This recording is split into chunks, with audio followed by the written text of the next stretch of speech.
And to us, the legacy of our ancestors, the ones here today, who work every day to live up to their legacy and to make space for the unborn. To those of us who walk every day with the legacy of what it means to feel harm, not just as a collective, as a community, but as individuals as well. And yet, we still wake up. And yet, we still show love. And yet, we still are humane to others. Right? To us, we say, Ashe. Ashe. And to the unborn, the yet to come, to our children, which we will center as we speak today of child sexual abuse. The children in us, and the ones that will come behind us, the hope of a better, a brighter, a safer, a more loving space for not just all of us, but all of humanity across the globe. When we think of our African sisters on the motherland and our children there, when we think of the Africans and the Blacks throughout Latin America, the Caribbean, when we think of the East, as I came back from Guam and visited with my sisters in the Pacific and the Asian Pacific Islanders, as we think of all of global humanity and all of the children, we're going to center as we speak and tell our stories today. And to them we say, Ashe. Thank you.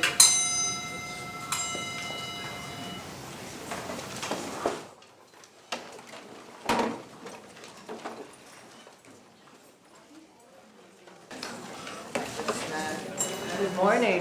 Good morning. Maybe everybody? Good morning. Good morning. Okay. My name is Deborah Thomas. I am a professor in the anthropology department here, also affiliated with gender, sexuality, and women's studies, and a range of other locations on campus. And I just want to start us out today very briefly by welcoming you and by saying how completely thrilled we are to be able to see this room of everybody together and to prepare for the conversations that are going to happen today, and also just to offer a few words of thanks. I want to thank the Annenberg School for Communication and a few people in particular, John Jackson, the dean, who provided the space, not only the physical space for us to be here, but also the thinking, mental space for us to imagine this event and for Aishah to be able to bring it to its fruition. Also, Laura Nicros and Deb Williams, who have done everything to make this happen, and Altagracia Felix as well. I want to thank some of the sponsors. The whole list is really on the back of the program, but I want to especially give a shout out to Gender, Sexuality, and Women's Studies, particularly Kathy Brown and Ann Essikove, also Africana Studies, also Susan Sorensen in the Ortner Center at the School for Social Policy and Practice, and the Center for Experimental Ethnography, which I run. But especially, I want to give thanks to Aishah. For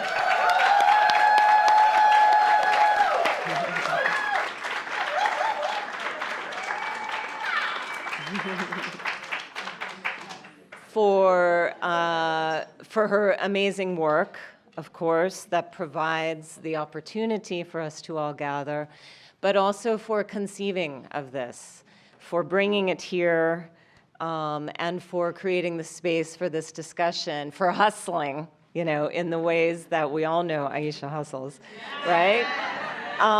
Because it really is only Aishah who could have brought all of the people who are in this room today and last night to this campus to have the kind of community that we're having, right? So last night was magical, and I assume we will be continuing all that magic today. And so I just wanted to say welcome. Thanks.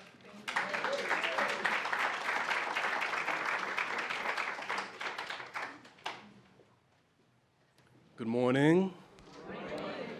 My name is Malik Washington. I am the interim director of our Penn Violence Prevention Program here. We do all of the education and outreach with students here on campus. And I'm just so thankful for Aishah for convening this today and for making sure and having us a part of this in some type of way. We are at a very unique and particular moment here on campus. Over 30 universities took part in a survey, a campus climate survey, to understand sexual violence, the prevalence on college campuses. And we know that from that data, we know that about 1 in 4 women on this campus, but particularly by the time that folks graduate, almost 1 in 2 women will have experienced some type of sexual assault or sexual violence. And we know that about 1 in 6 men will have experienced some type of sexual assault and sexual violence. Those are important things to know, but I think that we always have to know the stories and the individuals and the lived experience behind those.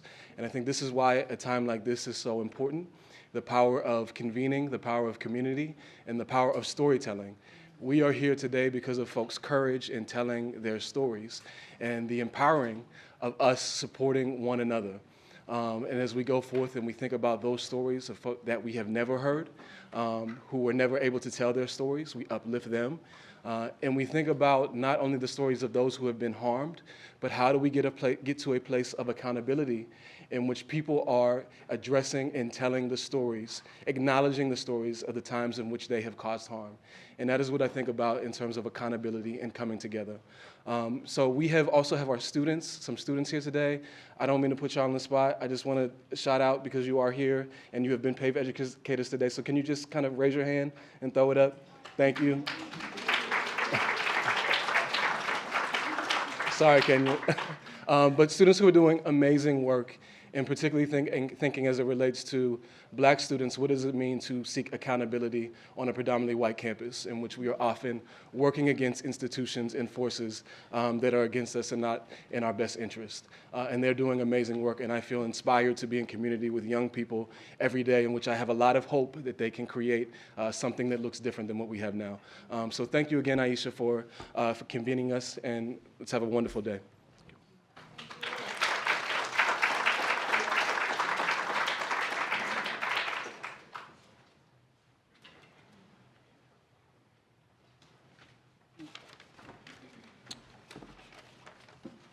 Good morning. My responsibility to myself, my neighbors, my family, and the human family is to try to tell the truth. Tony K. Bambar. From No to Love, Black Feminist Centered Forum on Disrupting Sexual Violence is a clarion call to all of us to tell the truth. So today, on day 2, is a gathering of the truth tellers. Welcome. So good morning. My name is Liz Alexander, and I've had the absolute privilege of working with Aishah to really bring this powerful and necessary and critical conference to life.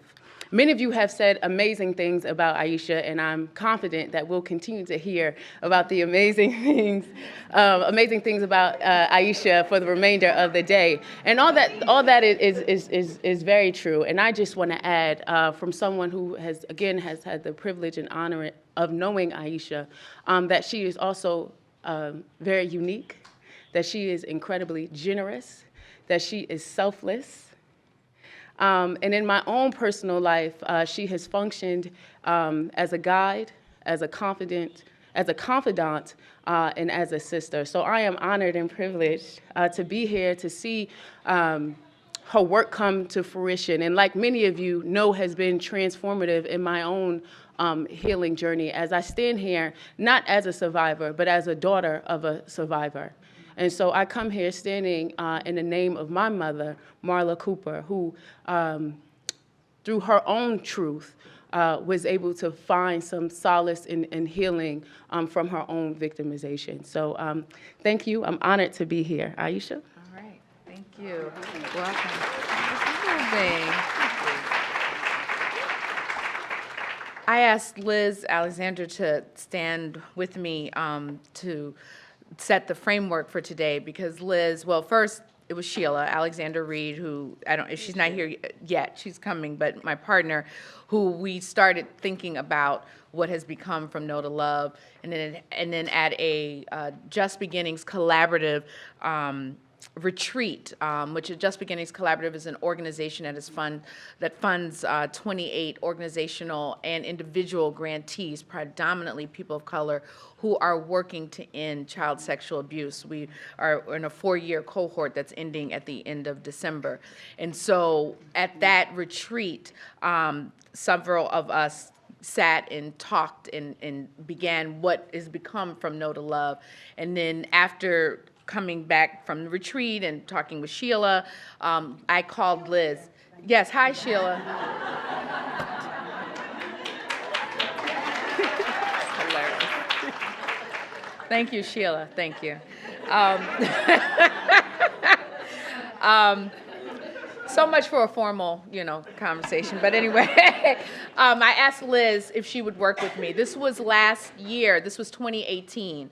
And we had a meeting with John Jackson, who was then the dean of the of SB2, School for Social Policy and Practice, and he was on board and was like, "Yes, let's make it happen." I knew I wanted it to happen in 2019, and so we had meetings and Deborah Thomas and meetings, and then John became the dean here at Annenberg School for Communication, and I was like, "Well, can we still do it?" And he was like, "Yes," and we, in record time, we started, it's been in process and thinking and all that, but in terms of really beginning to lay the groundwork, it was May 1.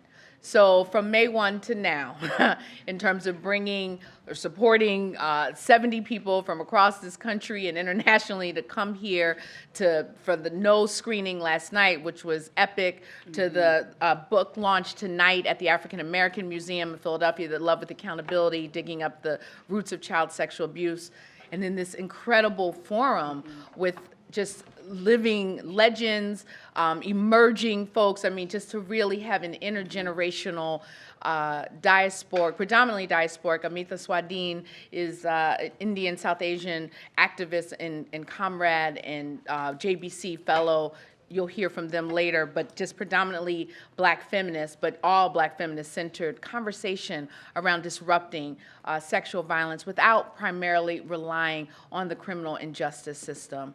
And so I'm really, really excited about this opportunity to do that. And I just, Deborah Thomas acknowledged many of the sponsors, but I just really want to do a call because I didn't get to do it last night, and I'm sorry, but I'm going to I have to call the roll. Everybody knows I'm always thanking, and the credits on no are as long as no.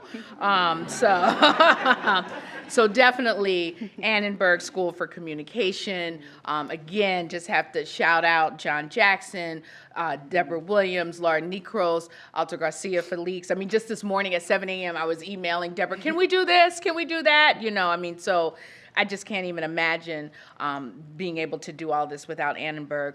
Just Beginnings Collaborative, Emmanuel Brown, Lex Draper, Tanisha McHarris, who works at the Novo Foundation, but is on the advisory board of the Just Beginnings Collaborative, that I wouldn't, they're paying my bills. And supporting the work of Love with Accountability and all of the people here who are here. The Alice Paul Center for Research on Gender, Sexuality, and Women at University of Pennsylvania. The African American Museum of Philadelphia. WRD Radio, the only Black-owned radio station in Pennsylvania. Sarah Lomax Reese, the president, was here last night. She's unable to be here today. The Leeway Foundation, Denise Brown and Brittany Knight, the South Asia Center, University of Pennsylvania, Scribe Video Center, the Feminist Gender Studies Program at Colorado College, Branding Matters Group, Glenda Gracia, Patricia Clifford, Black Star Film Festival,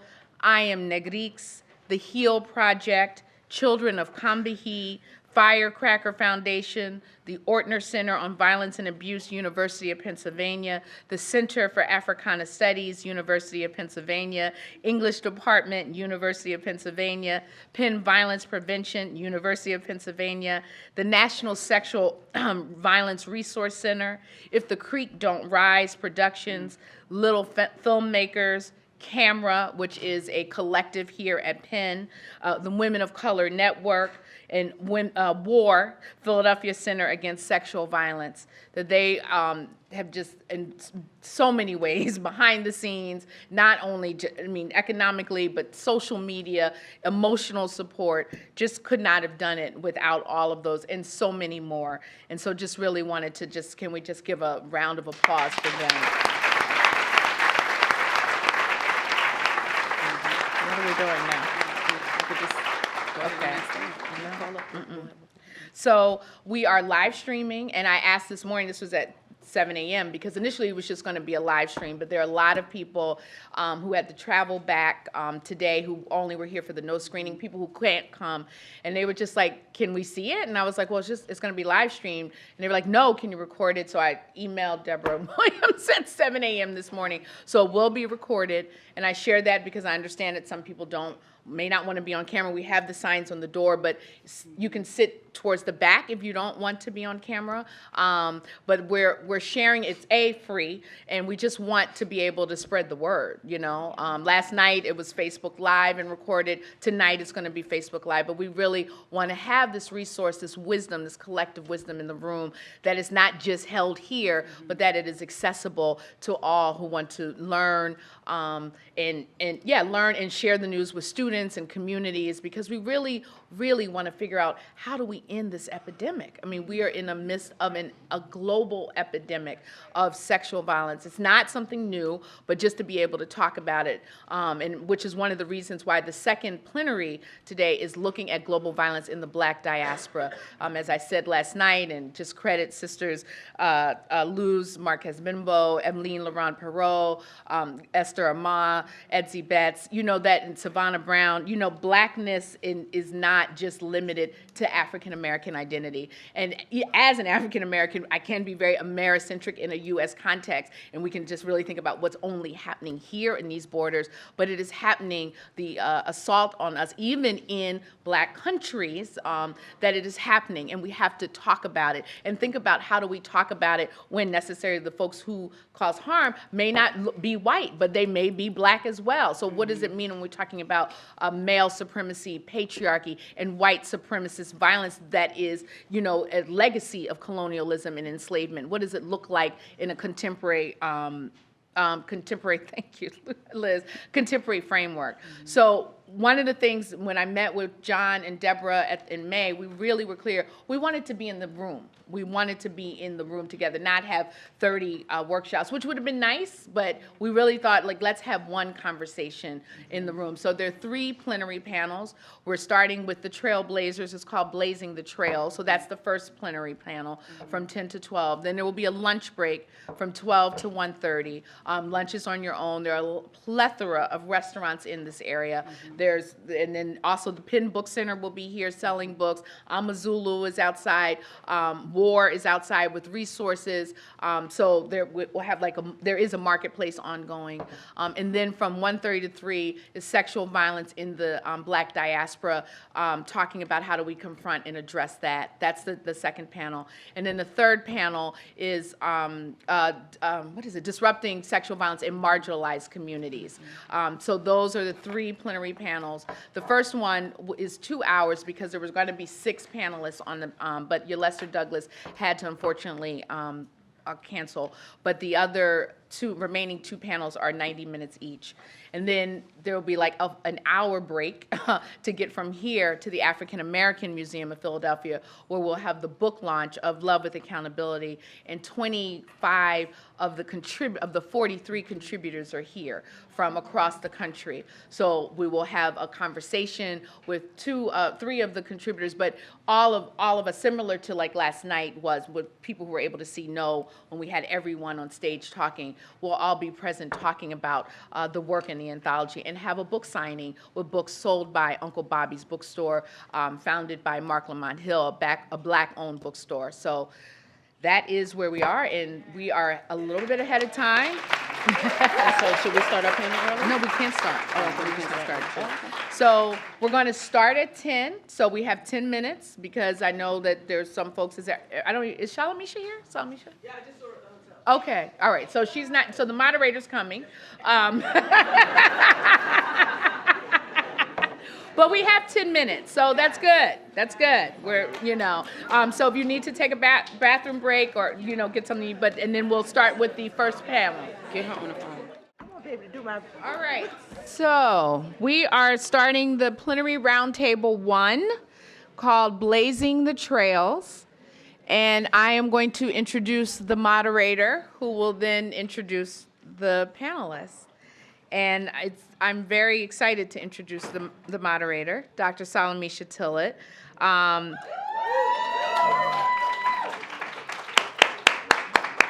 Who is no stranger to the University of Pennsylvania as an alum and former professor, who is now the Henry Rutgers Professor of African American Studies and Creative Writing at the University of Pennsylvania, and co-founder with her sister Scheherazade Tillet of A Long Walk Home Incorporated. So that's like the official thing that I will say, but I want to just speak very briefly because I didn't get to say it last night. I met Salamishah in 1998. She reached out to me. She heard that I was making a film called No, and shared that she is a survivor, and we became very, very close friends. And that's how I met Scheherazade, and we actually went to Dr. Charlotte Pierce Baker's I think it was private at that point. It was an event here, and I was just talking about it with Dr. Deborah Williams of Surviving the Silence when the book was first published, and there was a reception here, and Scheherazade was there with her camera, and Salamishah. It was just really profound, and we have come of age together. Salamishah became an associate producer of No, and director of archival research of No, and then she and Rachel Afi Quinn, who's in the audience, co-authored the No study guide. So we go back for a long, long time, and it was just really an honor to come back together with this incredible group of people who I will let Salamishah take from here. But we are going to 12, and we'll leave some room for a question and answer. And just so you know, this is not a traditional academic conference. We're not giving formal papers. There will be no PowerPoints. We're really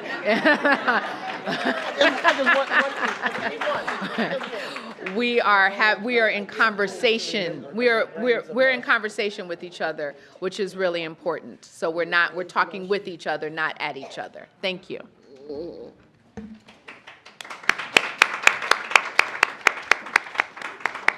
So it's a real deep honor to be here with you all this morning. Aishah's correct in her chronology. She has I think a photographic memory. But Scheherazade and I met Aishah. We were actually downtown at Charlotte's event, which was a beautiful book opening near, I don't know exactly where it was, but I remember being at rooftop. And Aishah handed us what was then a trailer on VHS of what has become No. And so in that moment, and I just want to reflect on what it means to be in Philadelphia for many of us, and then for some of us, right? So Philadelphia is a site of my sexual assault. It's a site of Charlotte's sexual assault. It's a site of Aishah's sexual assault. And also it's a site of community, a site of healing. I went to my first rape crisis center here downtown, Women Organize Against Rape, to find my voice. So it's really powerful for us to begin this day reclaiming this space together, and with such beautiful faces and voices surrounding us. Scheherazade started photographing me here in Philadelphia. Aishah started filming in Philadelphia. So I just want to make sure that we understand how sacred this moment is and how sacred this space is, and what it means 25 years later for us to really be able to own this story as a collective one, as a Black feminist one, as a radical Black feminist one, and take the lessons that we've learned from organizing over this time to kind of make the world better for everyone else. So just thank you, Aishah. For those of us who've been on the journey with Aishah, we understand, and I'm sure everyone said this yesterday, I was Halloweening, so if this has been said, I don't think it can be said enough. Aishah sacrificed her life. She sacrificed her artistic vision. She sacrificed friendships and love to make this film for Black women, for Black people, and we're forever in your debt. So thank you, Aishah, for doing this.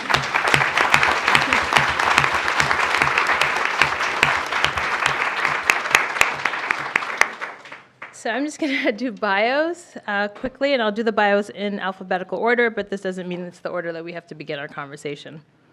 So Beverly Guy-Sheftall is the founding director of the Women's Research and Resource Center and the Anna Julia Cooper Professor of Women's Studies at Spelman College.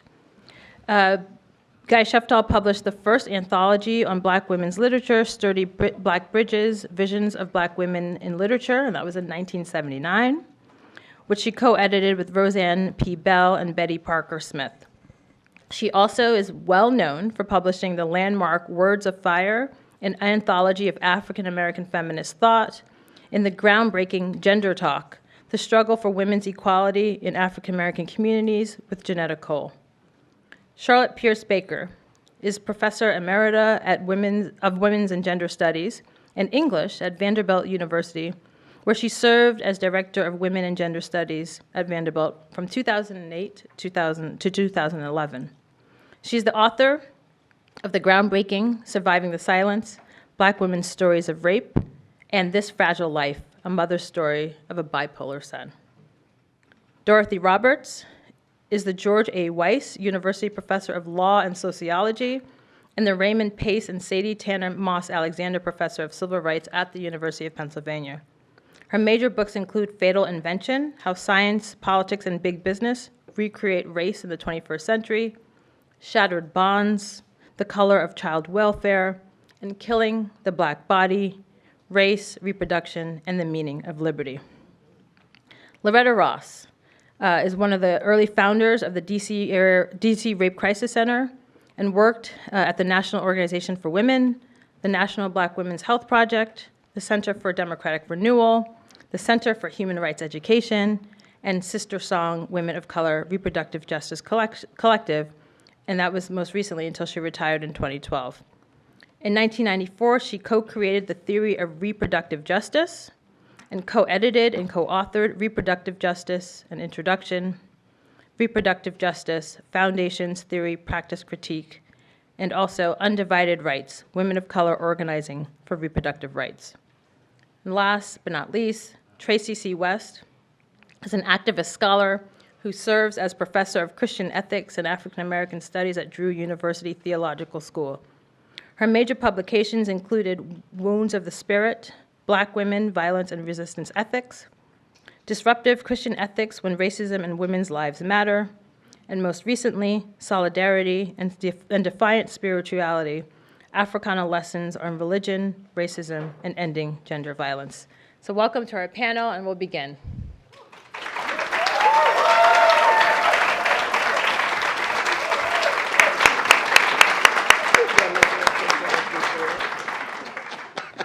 So as Aishah said, we don't have formal presentations, and so I would like to have this be a private conversation that we let other people listen in on. And I say that because just to listen to Black women in their most intimate moments is a really profound act for the listener, but also for each other. So we're going to talk, because we're all old friends here, and talk about our journey to this moment. So I'm going to start with Charlotte. Great. She's next to me. But also, Charlotte, your work, your book, happens as Aishah's imagining and beginning her early process of no. And so that's why I wanted to ground it in Philadelphia. But there's also something about being in this space then that created different possibilities for all of us to start documenting our stories, our real life stories. And so if you could just talk a little bit about that process, your relationship to no, and then you can go from there. What was it like for you long ago? I was her research assistant on the book as well. Yes. Yeah. You have stories stories to tell about me, probably. Yes, I think several of you in here probably had been a research assistant for me along the way. But certainly Salamishah was. And I just brought this so I could show you what it looks like. This is Surviving the Silence. And this is my baby. And someone said yesterday something about silence. And I forget exactly what it was, but I thought I must say that silence, I think, is still our major problem.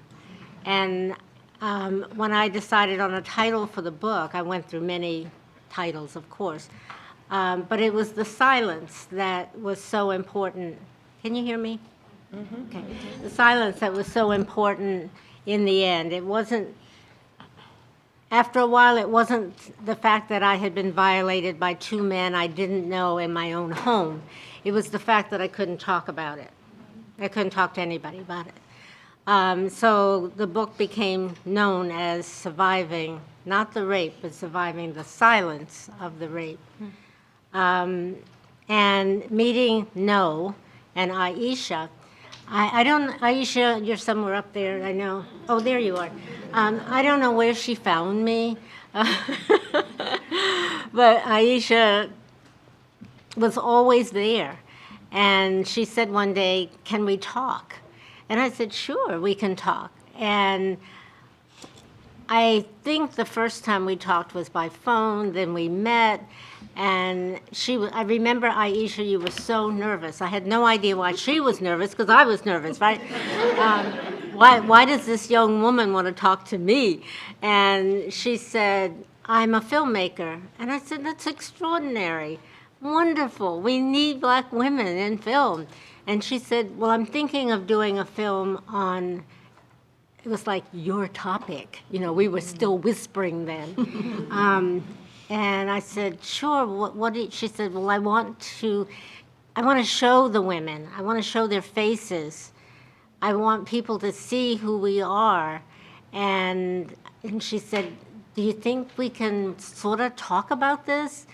And I said, "Sure." And the next thing I knew, she invited me to lunch. I don't remember exactly the place, except it was a little deli somewhere in North Philly. And she said, "I want to put on the screen the faces of the women that you talk about in your book." And I thought, really? That was an amazing statement, and she did it. Look, I mean, she's done it. Aishah, you stayed with me, and I stayed with you along the way, and it's just been beautiful. And of course, Salamishah, and there's so many people here I know, and I don't even know I know you. You know, I said, "Oh, hello, how are you?" And the person said, "We know each other." You know? Okay. Because I spent so many years with a screen, so that I wouldn't remember the faces of the people I met, because I was so afraid that I would, tell, or tell on somebody who didn't want to be known. So I lived in secrecy, and I get goosebumps every time I think about Aishah's work and No, because our faces are out there. And then I want to tell the story of Aishah calling me and saying, "Can you come to Philadelphia?" "For what, Aishah?" And she said, "Because Afro-Les Productions we're doing stuff, and we're talking to women, and we're showing faces." And I thought, I can't do this. I can't do this. The only reason I came, Aishah, was because you asked me to come. And when I got there, I thought maybe, again, I could get into the wall or something, but I couldn't. And Afro-Les Productions was a production company in this room, in this place. And she said, "And I want you, Charlotte, to read." And I thought, oh, I can't do this. Well, you saw it yesterday on the screen. But I had a hard time. In fact, I wasn't even dressed appropriately. Are you in the room, the woman who gave me the blouse to wear? I don't. Was it you? I don't know who it was, but, you know, they put their heads together and said, she's not dressed right, you know? And somebody went upstairs or whatever, and they came down with this beautiful red-orange blouse. And that's what I wore on the screen. But I don't even remember what I wore, but I wasn't properly dressed. So and I could not look at the camera. So it's just amazing how far I've been allowed to come and how far I've come because of all my sisters. And it's wonderful to see that you're all out now. And you're not ashamed of showing your faces. But I had nobody, where were you when I needed you? There were no black women saying, I was raped too. So I felt very, very insignificant. And what I wanted to do with this book was make a collective memory. And the women eventually came out. And I really firmly believe that this weekend we are making a collective memory. And it just gives me goosebumps. Thank you, Charlotte. I'm sorry. No, thank you. Thank you.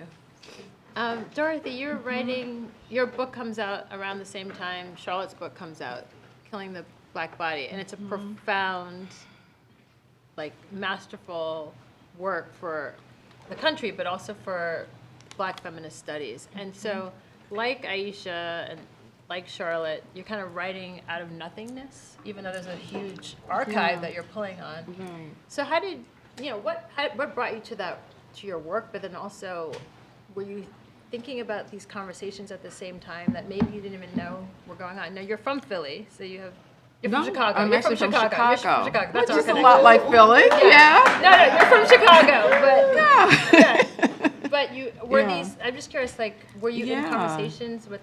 Yeah. So what brought me to Killing the Black Body was work on the prosecution of Black women who used drugs during pregnancy. So I started writing it in the late 1980s. My very first project, that's the year I started teaching. And my very first project was an article opposing the prosecutions of Black women for using drugs while pregnant. Some of you may be familiar with what was going on. It was during the height of the so-called crack epidemic. And unlike epidemics today where people are treated with somewhat more compassion, like the opioid epidemic, and you look at, well, who caused this, and drug companies are being sued. During that epidemic, the Black women were being blamed for their own drug problems. They were being blamed not only for that, but for every problem that Black children had. Yes. Literally, that there were newspaper articles saying that the reason why Black children weren't doing well in school was because of Black mothers' drug addiction, that these children, you all know the term crack baby, a Black baby who was supposed to be different from any other child exposed to drugs, supposed to lack a social consciousness, predicted to become criminals and welfare dependent and all of that. All of this was going on, and Black mothers were being blamed for all of it. And also these ideas that crack cocaine deprived Black mothers of maternal instinct. And so when when you ask what was going on at the time, there had been organizing by Black women, like the Black Women's Health Project was already in existence. But the mainstream view of this was that either this was what these women deserved, or it was to help Black children somehow by locking up their mothers and taking the children away. Another big part of this was that children were being removed by the thousands from their mothers at birth, or that this was a question of maternal fetal conflict that had to do with gender, but not many people were talking about race. They weren't even noting that most of these prosecutions were against Black women. And so first of all, even before I knew that, I said, I know these are Black women who are being treated this way. I knew it, dragging women out of maternity wards, bleeding, in handcuffs and leg shackles, locking pregnant women up in jail. I knew this had to be happening to Black mothers. And so when I did some research, I found out that actually was the case.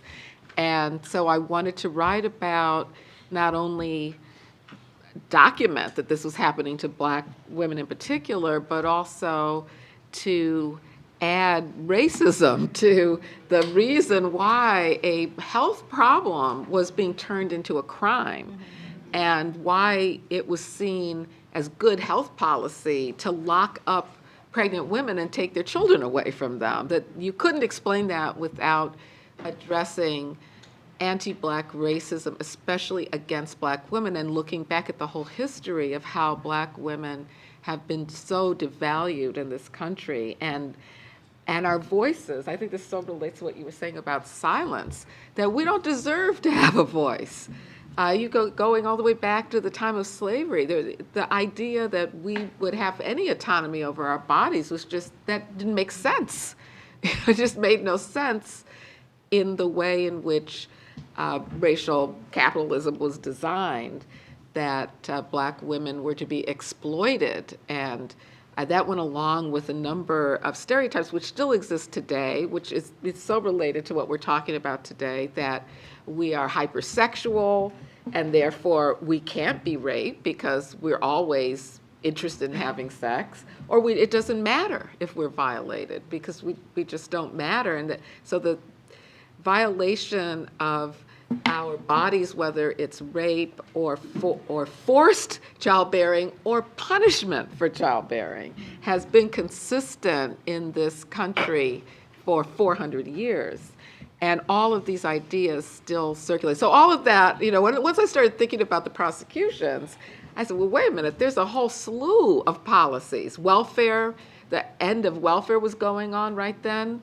And so what I was writing about was during the debates about ending welfare, which was based on the image of the welfare queen and the idea that Black women were having babies just to get welfare, and some proposals were to sterilize women who were on welfare. Yeah, right. And what it ended up with is just don't give them any more money if they have more children, to deter them from having children. And I could go on and on with the policies, but that's what got me interested. Now, and Loretta will add to this, I'm sure. It just happened at the same time I'm working on this, the reproductive justice movement is coming together. And of course, Loretta was, and still is, a key figure in that movement. And the term reproductive justice was coined at the year before Killing the Black Body was published. So, and I had begun to contact people like Loretta. I knew about the Black Women's Health Project. I became a board member while I was working on Killing the Black Body, and got more involved in this burgeoning reproductive justice movement. But it was so important to me. I don't think I would have written the book the way I did if I wasn't in solidarity with reproductive justice organizers and working actively to help build that movement at the same time I was working on the book. So it was just a blessing to be someone in academia working on, a book. I wanted it for the broader public, not just academia, but that was my position as a professor working on it. But having the support and the insights and the inspiration from Black women who simultaneously were working on this new movement for reproductive justice. So I guess I want to stay in that time period a bit. Loretta and Aishah and Shahrazad and I were on a panel, was it last year in Atlanta?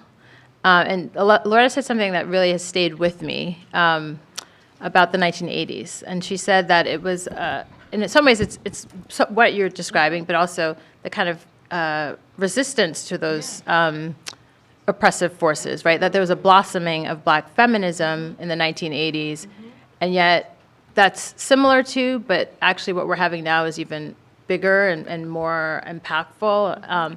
but that in the 80s, they didn't know the moment wasn't going to last. And so, Loretta, if you can just talk about kind of putting us back in that period, because I feel like the 80s is the precursor to no, and no is the precursor to the moment that we're in. What did you mean by that? That the 80s was a moment there was a blossoming. At the same time, the welfare queen myth is circulated and being used to punish Black women. And then what does it mean for us now to think about how we have to hold on to this moment today? Thank you for the question. One of the things that Black feminist theory and Black feminists who are activists do consistently is connect the dots to the larger context in which our activism takes place. And so one of the things that I had noticed as an activist in the 70s was that a white supremacist backlash was growing to the civil rights movement, to the women's rights movement, that resulted in the election of Ronald Reagan, who was then poised to roll back all the gains of the civil rights movement by organizing white outrage. And of course, we got Trump and all of that, but Ronald Reagan actually started this whole trend. And so for those of us who were paying attention between the resurgence of white supremacy, the feminist movement, the global anti-apartheid movement, the structural adjustment policies of intentional underdevelopment of what was called the third world at the time, all of these things added up to an analysis that didn't allow us to silo issues, to disconnect what was happening to Black bodies to what was happening to the African diaspora, that was happening to the militarization of the world and the deconstruction of the social welfare contract. All of this was going on. And so we as Black feminists bridged movements very successfully because we were part of the movement against white supremacy and racism, but we were also part of the movement against patriarchy. And that was probably the time when I worked at Now in the mid-'80s, and that was probably the time when I gave up the project of trying to convince white women to understand Black women. Because what I realized by working at Now is that they didn't even understand how to be appropriately white. So the thought that they were going to understand the reality of Black women just became an impossible project, which is why I left Now and started working for the National Black Women's Health Project, because I thought that that would be a much more fulfilling role to play and a more productive thing to play. One of the other things that I need to draw attention to about that period was that this was before the days of the internet and Google and our connectivity. So there was these Black feminist uprisings taking place in Boston, New York, St. Louis, Washington, D.C., San Francisco, but largely we didn't know about each other. It wasn't until a decade later that we actually could sit down in the same room together and talk about the parallel paths that Audrey and Barbara and Mackenzie and I and all of us were on without actually recognizing that we were on these parallel paths. And I remember when Bell Hooks, well, first you had done your Sturdy Back Bridges, and that was like, boom, blow our mind. But we were in the activist communities versus the academic community. So when Bell wrote 8 Hour Woman in 1981, it was like the Black feminist Bible had arrived. For us, because she offered an analysis that connected all the dots in the disconnected ways that we'd been living. And then I think one of the last things I want to say about Black women is that too many stories about Black women, of course, aren't written by Black women, so there's that. But even the stories that are written about Black women and sometimes by Black women show us as passive victims. They don't show our resistance. They don't show our agency. We have always resisted white supremacy, forced breeding. We have always stood up for ourselves, But it's one of those things that if the white media doesn't acknowledge that it took place, they think the absence of, what is that phrase? The absence of evidence is evidence of absence, kind of thing. And so we, in the 1980s, at least I in the 1980s, became very conscious of the necessity to document our resistance, to show that we weren't just taking all this stuff laying down, that we'd been active in the abortion rights movement, which is when I started writing about black women and abortion, that we'd been active in the movement to end violence against women. In response to your question, I'm so sorry you didn't know the early pioneers who were black women in the anti-rape movement, but we didn't have these communicative ways to let you know we were existing and we were kicking butt and taking names.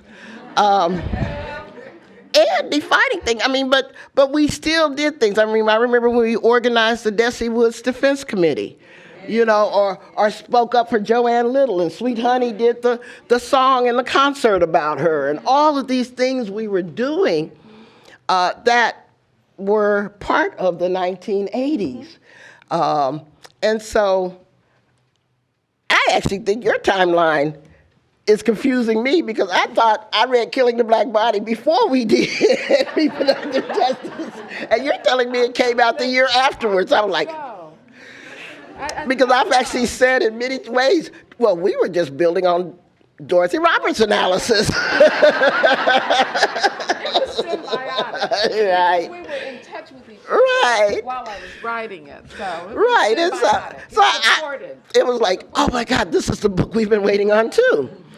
And so we created reproductive justice in the 90s, after the 80s, because no framework fully captured what the human rights of black women looked like, you know, in terms of reproductive politics. And so that was what we did, but it was because there were the women from Mount Vernon, New York in the 1970s who had talked about abortion politics, and the women from the National Welfare Rights Organization who had talked about it. Fannie Lou Hamer had talked about it. Shirley Chisholm was the first president of NARAL, you know, and people asked, you know, Shirley, well, you know, why would a black woman become president of NARAL? And she said, because I couldn't figure out if I was born black or female first. I mean,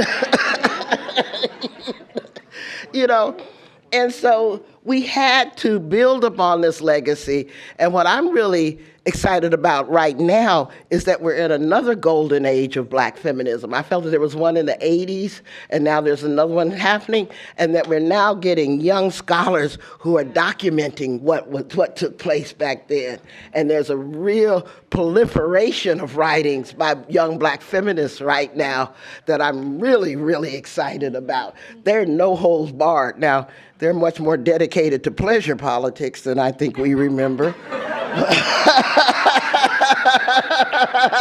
If I have to read another story about black feminist masturbation, I might like, yeah, okay, that's part of our framework too. Absolutely. But they're taking it to different places.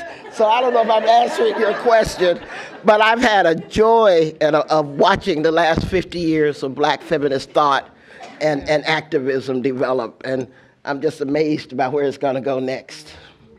Thank you. So Beverly, you can't see me, but I am here. So I wanted to talk about what does it mean to institutionalize black feminist thought and practice in a predominantly black space. And part of what No was trying to do, and I think successfully did, was by having it, you know, I think for many people thought that No should have been like interracial and intraracial, but Aishah was very committed to showing this particular story of the way in which black women are violated and invisibilized. And I'm thinking about you, and I don't know this story, so I'm asking, when you're creating the Women's Center at Spelman, what were the debates? Because you're at a predominantly black women's college, right? And so the assumption, I imagine, was like, why do we need this? Why do we need a black feminist space at an all black women's or mostly black women's college? And so again, part of this ecosystem that we're talking about breaking silence, creating institutions and creating documenting a path for the next generation. Can you just talk about those? I mean, I know you've written about them, but for those who want to hear it live right now. So before I do that, I want to just say how deeply committed I was to the project of No. Mm-hmm. Personally, intellectually, politically, and I want to give just a little bit of how I came to know Aishah. Mm-hmm. And I'm thinking about when Aishah introduced her mother last night, and she said, "This is the first feminist I ever knew." Mm-hmm. Well, the first feminist I ever knew was my own mother. My own mother, and I'll get back to that. And we grew up in Memphis, Tennessee. Gwen and I took the train to Spelman College in 1962. Wow. So I've known Aishah, as I've said to her, before she was born. Her mother, Gwen, was courageous and left Spelman, as you know from the film, to join SNCC and found that Laurel Project. So I've been connected to Gwen and her daughter since, actually, we were in the 6th grade, Gwen and I, so I really want to say that. I want to also say that we're talking about black feminist politics right now very easily, but it was a demonized, politics in the 70s and 80s. If you were an out black feminist, as many of us were, you were accused of being man-hating. You were accused of being lesbian, as if that is an issue. You were accused of being divisive. You were accused of being ugly and can't get a man. It's hard, it would be very hard to imagine what it was like to be an out black feminist in those days. And I can remember going around with the co-editors of What Some of Us Are Brave. Mm-hmm. And one of those was at the Institute of the Black World. And we were treated so badly. The first question was, "Are you all lesbians?" So most of the hostility and angst I have experienced as a black feminist has been within our own community. Okay, so we need to, I know we like to talk about white people a lot, but one of the things that I like about Aishah's film is that she turns the gaze. She turns the gaze within our own community, and I would say that that's been the reason that black feminist politics has been so demonized, because it is an internal critique. We don't mind us talking about white supremacy and all kinds of other things, but when you turn that gaze on the inside, you get into big trouble. Okay, so the other thing that I want to say is my black feminist politics was formed within black community. And the first one, and this is really amazing to me, I was a member of a consciousness-raising group when I was a graduate student at Atlanta University in a public housing project meeting. So graduate students and just regular, what we would call regular black women, were having consciousness-raising groups. So consciousness-raising groups are not peculiar to so-called first-wave white feminism. We were doing that. And then I end up at Spelman, not because I was trying to have a career at Spelman, but I was married at that time, and Butch was going to law school. So I ended up back in Atlanta, and I went over on Spelman's campus and said, "Do y'all have a job?" And I got a job teaching, 5 English courses, mostly freshman composition, untenured, no tenure track, just a regular black woman over there trying to find a job. And I want to say that because people don't always know what your journey has been. They see you at this point and they just assume, okay, you've had, lots of privileges and you've had a, pretty good time. So I want to really say that. So, I have to say that at Spelman. That you need to know, how I started at this place. So I started teaching. I became aware that my students, and this would be the case anywhere, my students knew very little about African American women and knew very little about what we would call an African American intellectual and literary tradition. So that's how Sturdy Black Bridges emerged. And I started teaching those, I didn't know that that's what these were. The earliest women's studies courses at Spelman, images of women in the media, images of women in lit, and you'll appreciate this, Professor Baker. And there was resistance to those courses on the part of the president. But I, did it anyway. And then I became very involved in the women's movement and very involved in the National Women's Studies movement, and had a close relationship with Pat Bell Scott, who was working at the Women's Center at Wellesley, and decided Spelman College, which is not feminist, which is not progressive, needs to have a space that is unapologetically radical in black feminists. Not just black feminists, but radical. Okay, so what do I mean by that? Anti-capitalist, anti-imperialist, global, queer, has a queer lens. This is what I mean by radical black feminism. Not some mild reformist, sort of, all of us are black feminists, but we don't really like all of the things that black feminism means. So, and one of the things, for example, that I say in my class, you cannot define black feminism in a way that it has no political radical content. You just can't do that. You can't say, well, I have my own definition of feminism. In the same way you couldn't say I have my own definition of Marxism. So when I approached the president in 1980 about wanting to do the Women's Center, he just thought that was absolutely ridiculous. He thought Janetta Cole had not come to Spelman. People don't know this. Spelman College had never had an African American woman president until 1987, and we were founded in 1881. So we had white founders, white female presidents, the first African American male president in the 50s. I participated in a small lockup of the Board of Trustees in as an untenured faculty member in 1975 or 6. There were a few of us and students, locked them up. I mean, this is being streamed.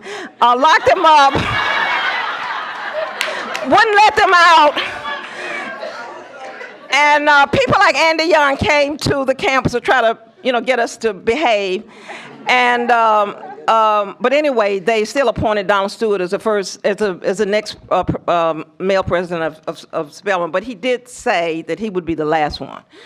So anyway, he came, and I said I wanted to do this, and he said, Spelman is already a women's center, blah blah blah.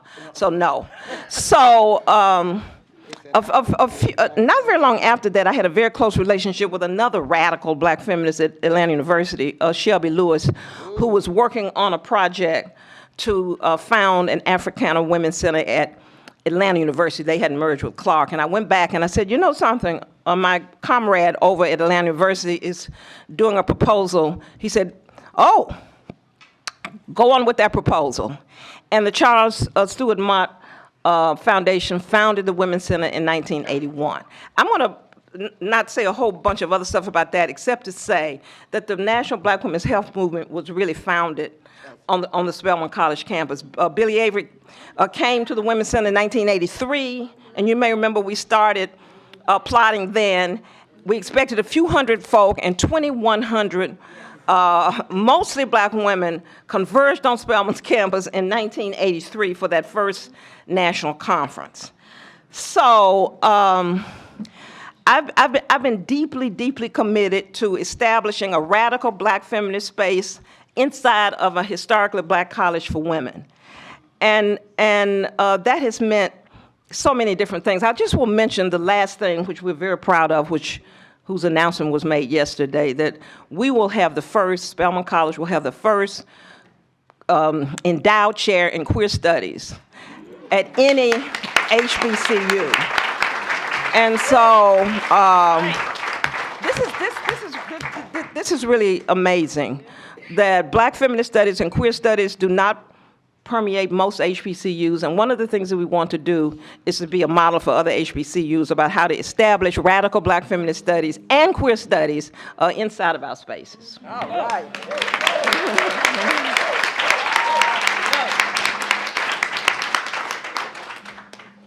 So Tracy, I wanna, if you could follow up in some ways, like how did you come to know the film?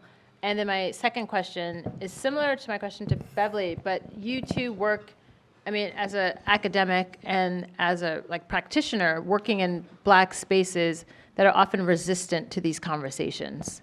And so how is your experience, which is different than, Spelman, but its own long institutional history of the Black church, how have you navigated having these conversations and breaking silences there? So the first one's how did you come to know? Because I meant to do that. And then following up, you coming into age as a feminist and taking on these issues so forthrightly within the church, which I imagine maybe even harder than doing it at Spelman. If you could, or maybe there are more possibilities as well. If you could talk about those two things. Yeah, absolutely. Though I have to say, I'd like to just sit here and listen to Beverly some more, but all right, I'll try to say something. So Aishah found me. That's kind of my answer, is that I know she's probably embarrassed by this ongoing celebration of her, but it's just the theme of the event, and it's not only of her personally, but it's of Black feminist movement and movement work. And so part of that Black feminist movement work is creating networks, and not only creating them, but nurturing them.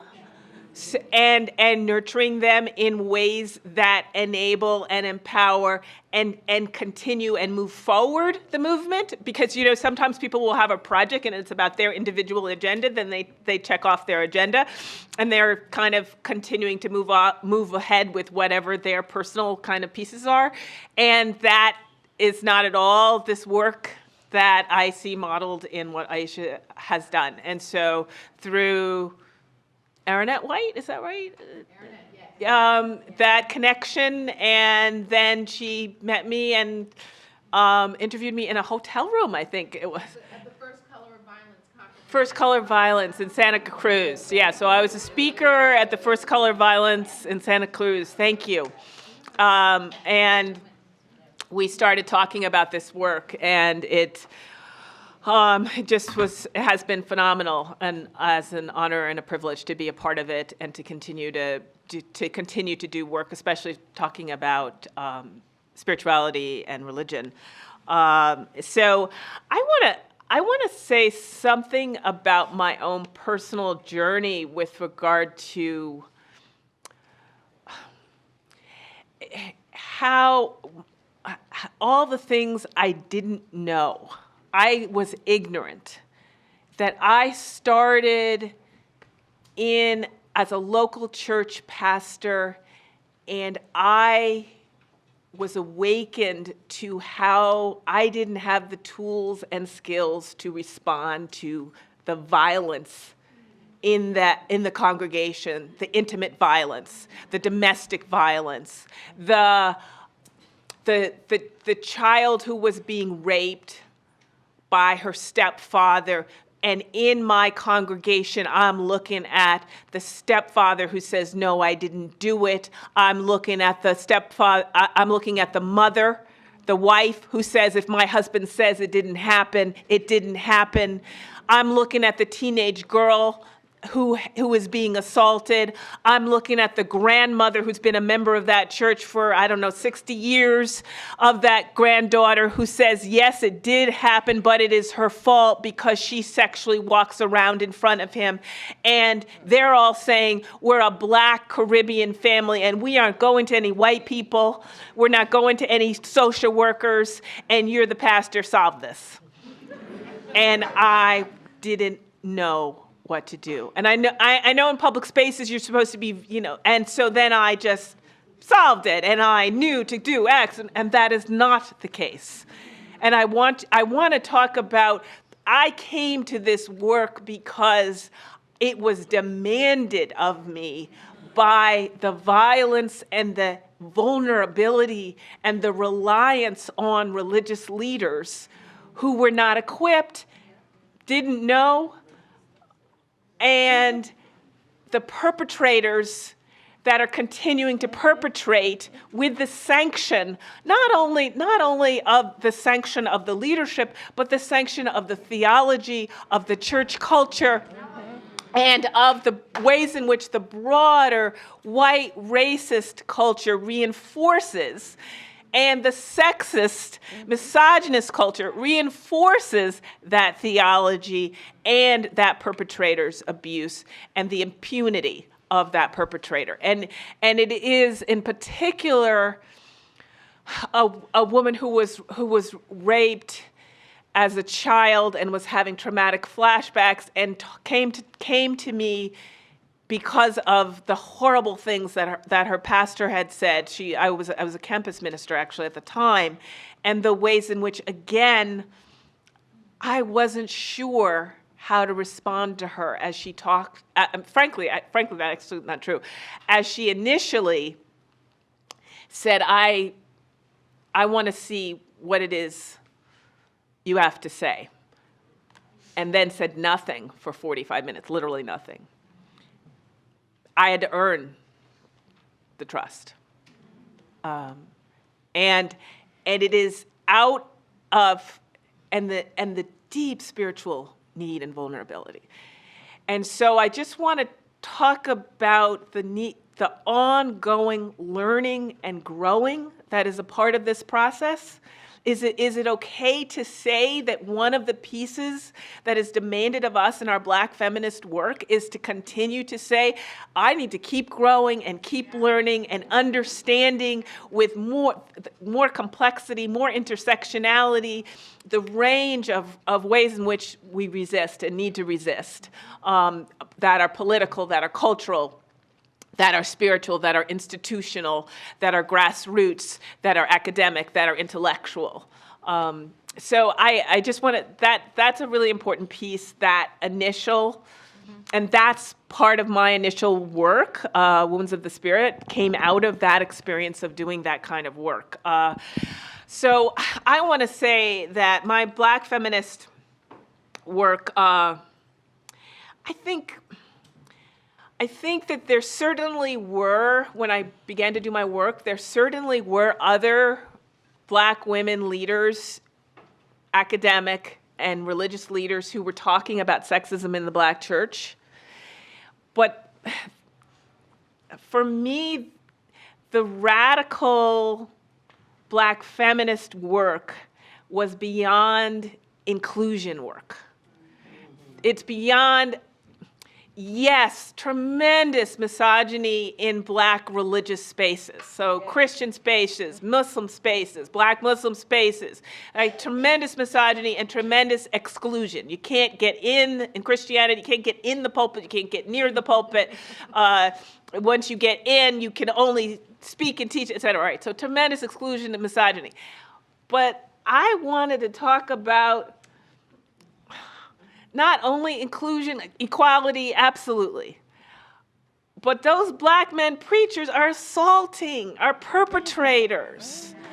And that was the radical Black feminist work that, boy, got me in a lot of trouble.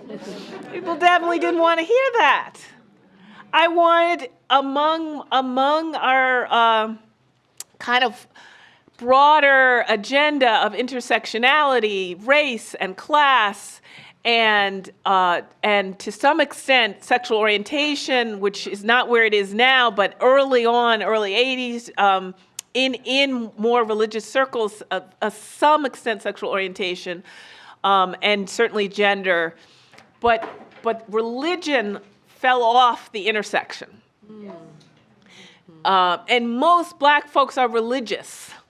in some way, not all Christian, absolutely not all Christian, but religious, claiming some religion or spirituality. And when intersectionality is talked about, religion is not incorporated. When it is such a huge source of both the kind of hegemonic evil in Christianity, I could talk, but I'm not going to go into detail about theologies of sacrifice and the woman is Eve and Delilah, the temptress, etc. All these kind of really, but also resource that is about self-affirmation and empowerment and survival and a sense of God walking with you. So all of those pieces are part of it. And then I also, just a quick shout out on the queerness piece. Just the importance in wounds. I include lesbian survivors. One of the key folks I interviewed and talked about, and in my current work, my most recent work, I really emphasize this transnational work, the targeting lesbians for rape and murder. So just especially in religious and Black Christian circles. And I would say in some anti-violence movement work, the queerness piece falls off. And so that the importance of understanding, and especially when I initially did my work, the ways in which folks would say, well, you're a lesbian because you were sexually molested as a child. And so the need to go at really specific narratives that stigmatize and add to the victimization are also important, especially for those of us who work and include this Christian and religious piece. So I'll stop there.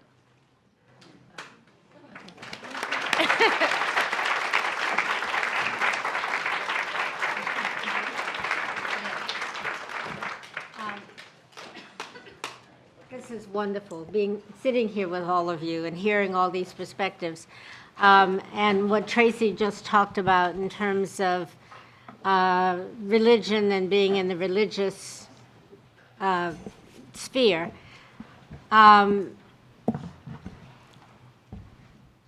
Going back to finding the women for this book, I was teaching in a college, university actually, predominantly white. What happens to those people who are in predominantly white institutions when you look for support for these women who are coming out of the corners and seams of places and whispering, what do I do? I've been raped. And the only reason they came to me was because I disclosed to them publicly. And I hadn't for years. But when I finally did, I mean, the phone calls, the knocks on my door, whatever. And I didn't have any Black colleagues. I had no women like me in that sphere. So it was just me and these Black women coming out of the spaces. And they said, well, I can't talk to the administrators because they don't understand. So I'm sure there are many of you in that situation in here too. What do you do? And you can say, go to your local church, talk to your pastor. But most of the time the pastor was male, so they didn't want to do that either.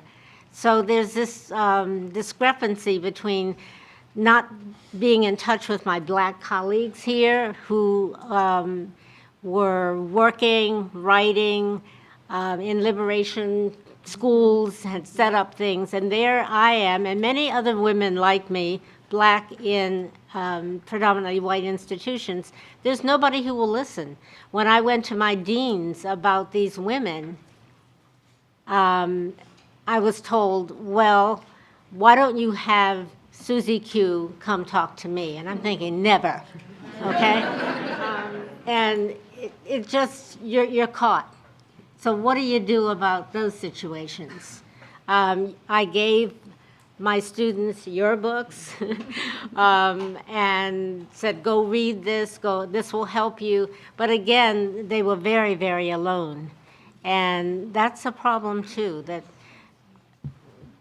finding out what to do on the ground when these things happen. And I didn't have phone numbers like who to call, who's black when you get raped, you know, that kind of thing. So I didn't even know you existed. And this is wonderful, and that's what No has done for me, has put me in touch with women I can talk to, women I don't have to explain myself to. I can just look in their faces and they look in mine and say, I gotcha. Well, there was nothing of that. And so I think we need to address that. Charlotte, let me say something, and I'm sort of not happy that this is being streamed because I can't say what I really want to say. Anyway, black women students at HBCUs experience woman blaming, misogyny. In other words, this assumption that if you're in a black space and you've got black women around, then that as a black woman student, you will be heard and nurtured and embraced. That is not the case. So I want to say white institutions are problematic, but HBCUs are problematic as well. When at Spelman, while Janetta was there, public rape cases emerged. Black women staff at Spelman and the institution. First of all, we don't want any bad news, and so we have students at black colleges who say, I don't want to go and talk to those black women because they ask me, why were you over there? What were you wearing? So this is a generic, systemic, structural problem that is not just in white spaces. And I think that's why the film is so important. Because what Aishah is doing is saying, let's talk about ourselves and what we do and what our attitudes and values are, which is also what the Black Women's Health Project does. So I just, I really want to say that it is not the case that if you are a black woman student and have been raped on our campuses, that you will experience solidarity or sisterhood automatically because you're in the presence of a black woman. I wanted to talk about something that black women do and need to do more of, and that is tell the truth of our lives. We don't tell the truth. The mothers aren't telling the daughters. The daughters are afraid to discuss these things with their own children. And what I learned through people like Billy Avery and even Ruth Sykes, who was an aide to Dorothy Height, and the women who mentored me when I was a more mouthy young 20-year-old, because I'm pretty mouthy still, but was that Billy always told us, tell your story. Tell your story. Do not keep a conspiracy of silence, was her word, about what has happened to you. And I didn't find that. And so when Aishah came to me with her film process, I was like, yes, because this is more of us telling the truth of what's happened to us. When I first came to the DC Rape Crisis Center, it was the scariest thing in the world to tell the truth about my own childhood sexual abuse. It was the scariest thing in the world. But first I told it to the staff, then I told it to our donors. The next thing I know, I was on national TV telling it to my family who had heard it for the first time in many instances. And to this day, my family still doesn't want to have conversations about the multi-generational childhood sexual abuse that's taking place. And I fully expect my brother to watch this film and then try to call me out because he swears that I am profiting from telling the stories of childhood sexual abuse in our family, and I'm shaming the family. But that's his Christian take on it. But that's a whole nother thing, so I expect to hear from him. But I just want to say, oh, it's all right, honey. Y'all have gotten me for 50 years when my family didn't believe, so I got this. But what I'm saying is, if you want to know what to do, you don't have to found a big movement. You don't have to start a rape crisis center. You don't have to start an abortion fund. You have to tell the truth about what has happened to you and help other women tell the truth. That's the way we're going to stop it. And what I found out about a lot of older women who keep that conspiracy of silence is that they're afraid of having the scabs pulled off of their wounds. And so we have to create safe spaces for them to tell the truth. I've had 80-year-old women walk up to me and say, I'm telling you this for the first time in my life, and stuff like that. And so if there's anything we can do starting where we are, is tell the truth. But it's not just tell the truth of trauma, because some of us don't know what it is to have been raised without childhood sexual abuse. So we need to hear from the people who got through childhood without being abused, so that we know what a healthier childhood looks like. Because it's quite often we may be recreating the trauma of our own childhoods inadvertently. So we need both of those truths. We need the truths of the people who had trauma and the truths of the people who escaped it, so that we can add this to what to the Black women's resistance stories. So, thank you.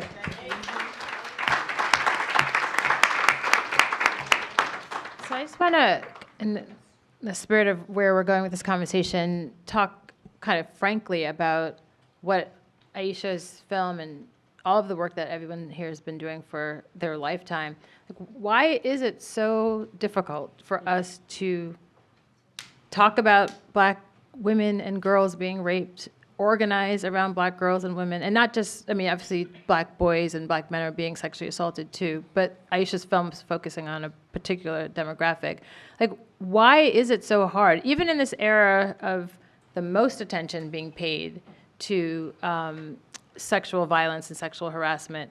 Like, I know we have like kind of theoretical formulations, right? So, and I think we should share those. Mm-hmm. But in our own organizing and in our own life, like what makes it, what are the things that we've had to confront? Who are the people we've had to speak truth to in order for them to take this issue seriously? And I'll say that recently I was in a conversation with, I would say, radical women of color who do lots of organizing around lots of different issues.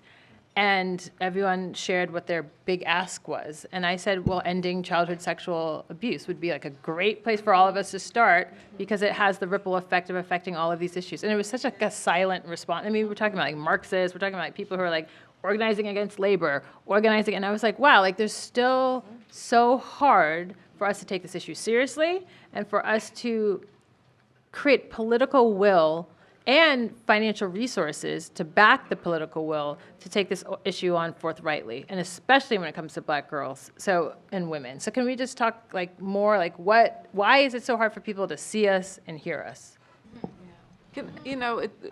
As you're asking the question, I don't know that I'm going to answer it, but what strikes me when I think about what it's so hard for Black folks to organize around, it's both advocating against activism against child sexual abuse, but it's also advocating and activism against taking children from Black mothers. Yeah. So I've worked in both fields. So a lot of my work is on the racism and misogyny in the child welfare system and in foster care that removes children, Black children, from their mothers at extremely high rates. Yeah. And the approach to family problems, family needs, family violence of just breaking up the family and taking children away, and the violence in that. Okay, that's on one hand. And there isn't a lot of empathy or concern about it. I'm always shocked that we've got this system that is so powerful that some young girl right out of college can come in your home and say, I don't think you're taking care of your children properly, and take your kids away. A lot of Black mothers lose their children because they themselves are survivors of violence. That's often considered a reason to take children away.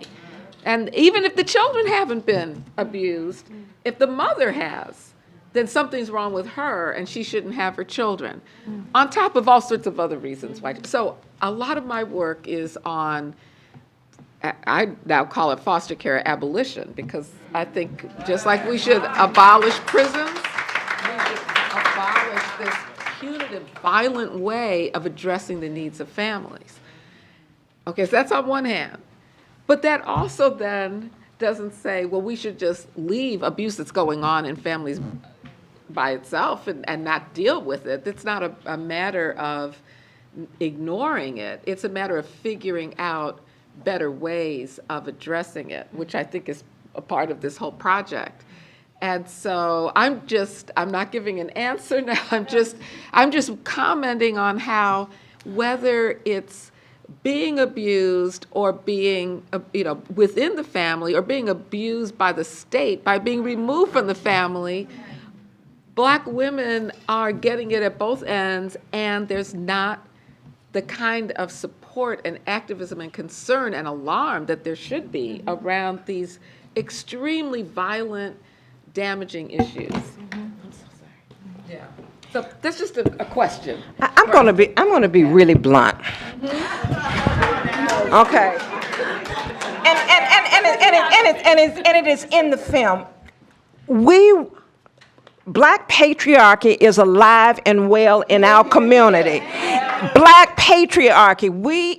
We do not want to name what it is that Black men do to us, because there is a discourse in our community, and it's in the film, and it's in Gender Talk, and we have to acknowledge that. You can't talk about any of this unless you understand how patriarchy works and how male dominance works. I'm thinking about Aretha Franklin's father.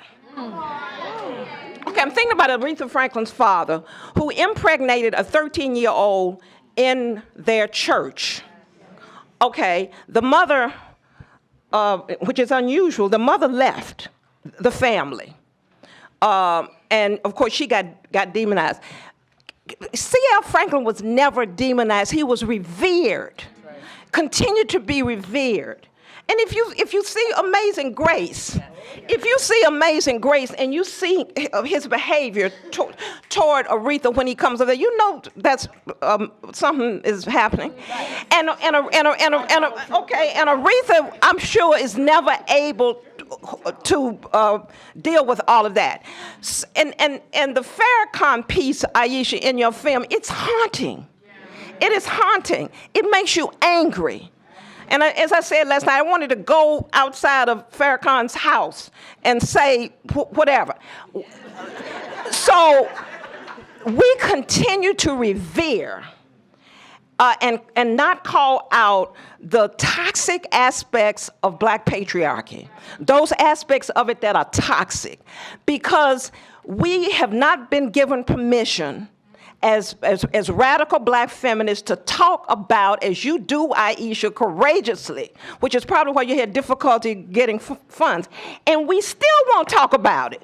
I mean, I go home to my highly intelligent, professional Ph.D. Family, and they make excuses for Bill Cosby.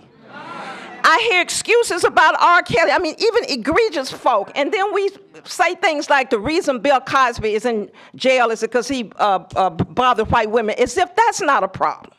So we've got to talk about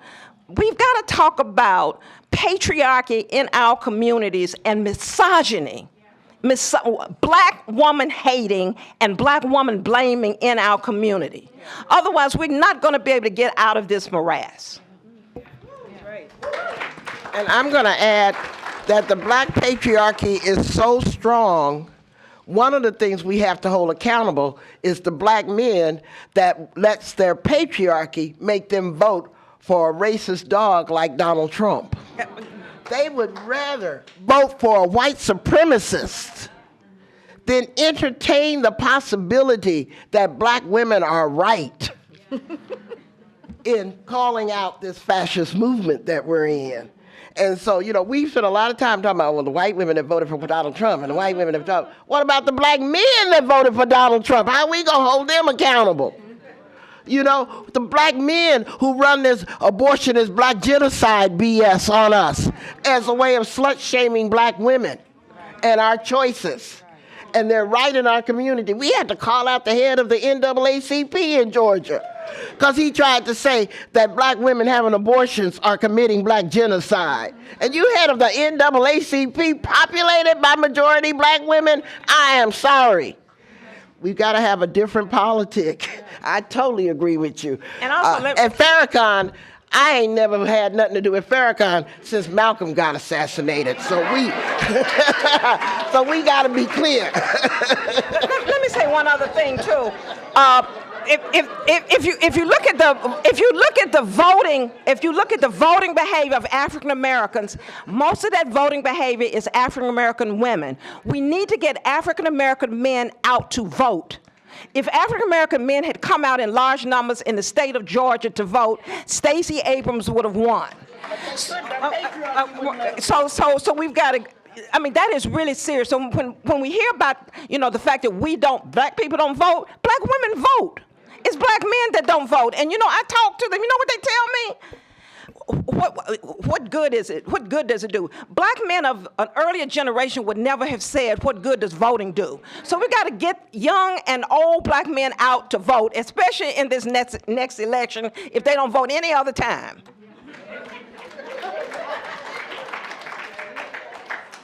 Yeah, I just want to add to this. I want to add to this chorus and just slightly amend patriarchy to heteropatriarchy, because I think there's a way in which, particularly the context of religious and Christian, but not exclusively, there's a utility in the way heteropatriarchal, the use of sexuality.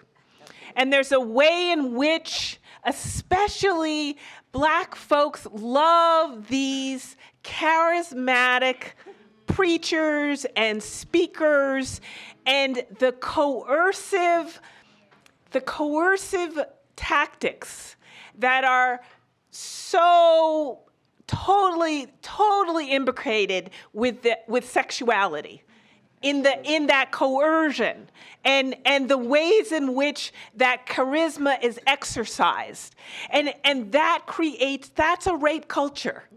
That's a permission-giving rape culture, that expression of this coercive, heteropatriarchal, just look at the way he just commands, right? I have to perform gender here and go, he commands. I gotta lower my voice. Commands, right? There's a use of sexuality and coercion, and it's this intrinsically non-democratic and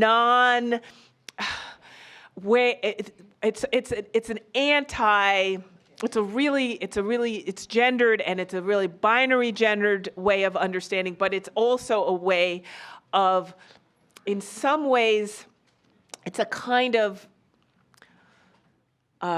permission for victimization that is culturally and ritually indoctrinated in many spaces, but I want to especially call out Black religious and communal spaces.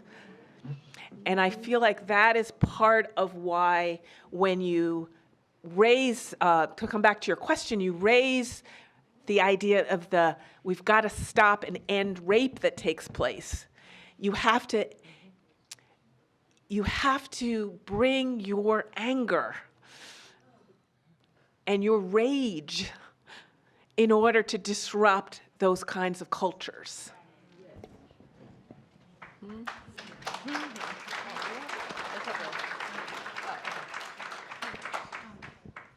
I'm concerned still about 21-year-olds to maybe 26.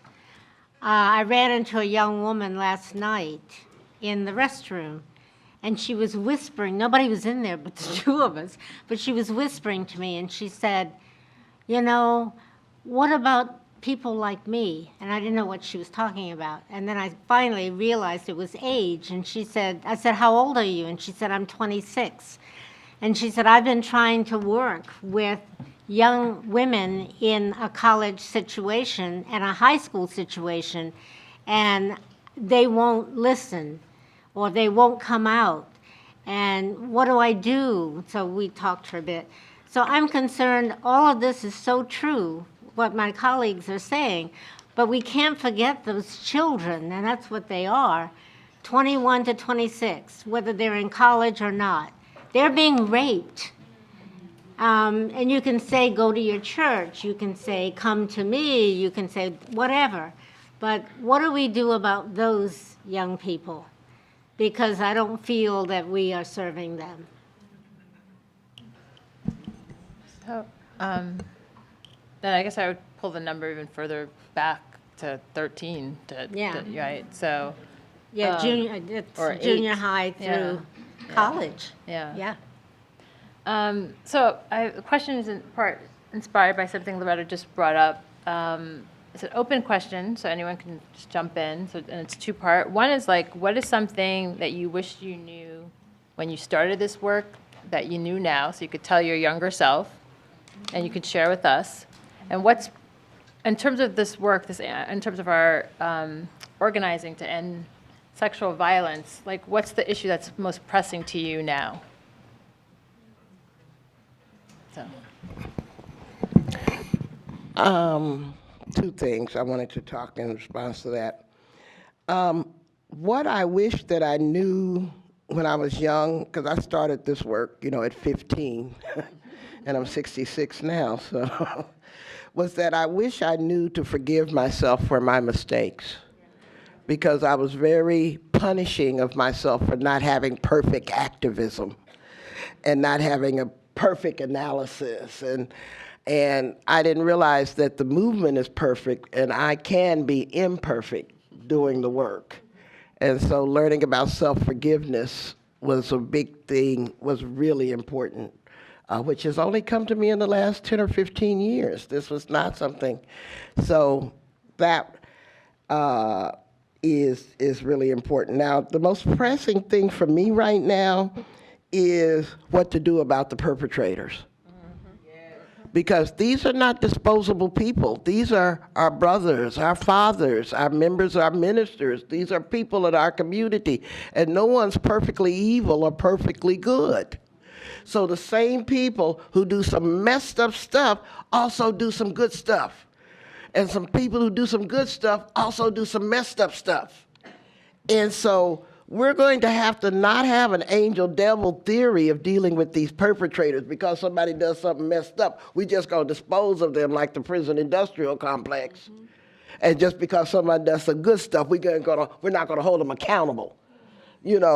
And that is a conversation that's very, very hard to have because so many people can only see perpetrators through the lens of their trauma.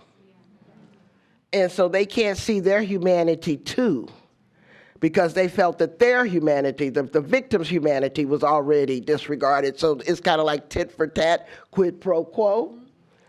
And as a mature movement, we're going to have to come up with things like, transformative justice, restorative justice, other pathways beyond the prison industrial complex to deal with how do we hold these people in our communities at the same time preventing them from doing further harm, but at the same time not committing harm in our name as a way of holding them accountable.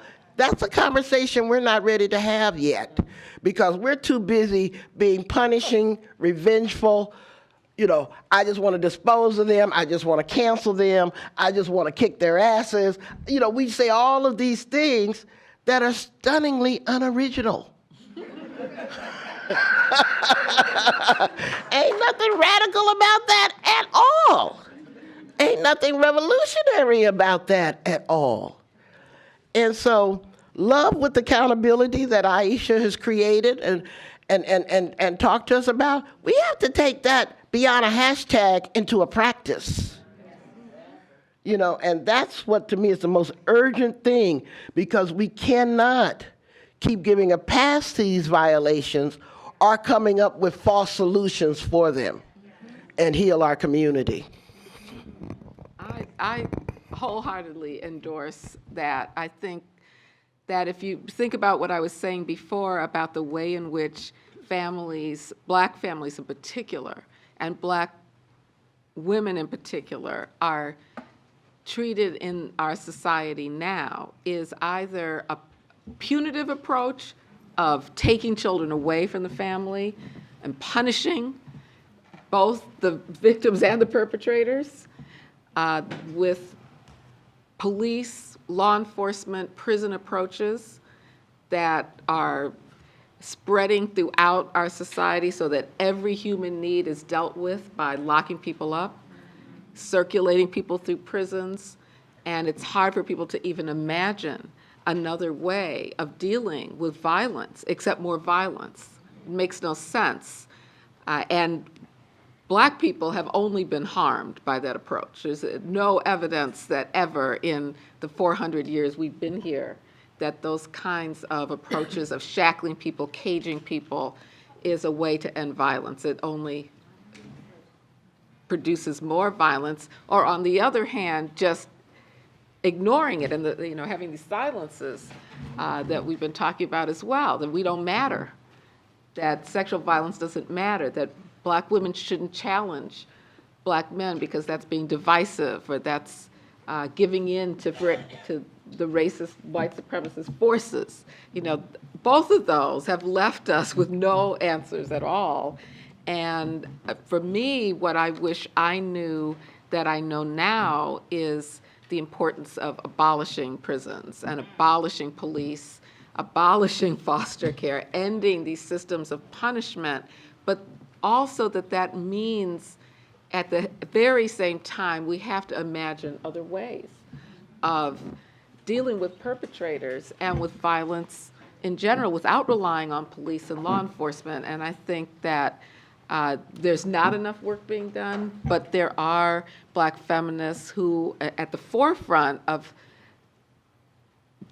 thinking about it, developing and imagining and putting into practice ways of creating accountability that ends violence. And that means transformative justice also means changing the relationships within our communities. And that, to me, that's the task. The task is, how do we have an abolitionist approach to violence while we also can be safe from violence? That's what we have to work on. I think that's the most difficult, but it's the most urgent task that we have, and we can only do it by getting in there and figuring out and doing it. But Black feminists have been, Miriam Kaba, for example, in Chicago, just as one example, who's been working on how do we do this, but we have to imagine that there's a way that we can address violence without being violent and denying the humanity and the human rights of everybody involved in these oppressions that we need to end. I'm going to give the panelists each an opportunity to answer the question. Since I'm on a panel with fellow professors, they're also moderating the panel with me and being aware of the time. I plan to open it up to the audience after this set. So for those of you who are waiting to ask questions, we will do that after this. Everyone answers this question, if you feel so moved. So Tracy, Beverly, and Charlotte, what you wish you knew and what's most pressing to you now? I guess I'll say I wish I had known how pervasive violence against Black women was in our communities, which I didn't know. I think I learned that within the context of doing self-help groups within the Black Women's Health Project. It was absolutely amazing to me that almost everybody who would come into those self-help groups would divulge mostly incest. And then it made me understand why we were so angry with Alice Walker's The Color Purple. Not because she lied, which is what we heard, but because she had told the truth. I was stunned at that. Let me say right now, which the other thing I did not know, that right now one of the most unsafe places for women between the ages of 18 and 22 is college campuses. Not, on the street, college campuses. So I'm focused right now on how we can address violence against women on college campuses, because that's where I am. And I think for me, part of that is infusing Black feminist studies into the curriculum. It is still the case, Aishah, that women will experience rape and not know that they have experienced rape, or not know that they can say no under certain kinds of circumstances. So that's in the few years that I'm going to continue to be teaching, that's what I am interested in, and also trying to figure out what's going to happen in the wake of the sort of ending of the federal government mandating Title IX on college campuses. That's going to be devastating. So that work is going to be even more challenging because nobody's going to care whether you've got Title IX offices and whether anything is happening with students on college campuses. So I'm very concerned about 18 to 22-year-old young women who are highly likely to experience rape or sexual assault their first year in college because of a whole range of reasons. Okay, so we're needing to move to Q&A. So just really briefly, I think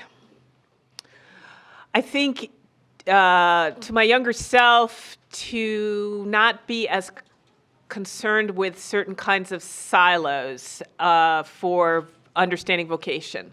So I really had a sense that if I was going to do academic work, that was a narrow, specific kind of process, and the conversation partners for academic work on race and gender violence were just this small group, and activism was over here. And so I think to really give permission to have seen, I wish I had given myself permission to have seen how life-giving and crucial the knowledge is in those activist interactions and the kind of conceptualization and intellectual work that occurs in those activist spaces, and also all the activism I was doing in academic circles was being fed by what I was learning in the activist place. So those just that siloing, and also that community work is somehow different than campus work.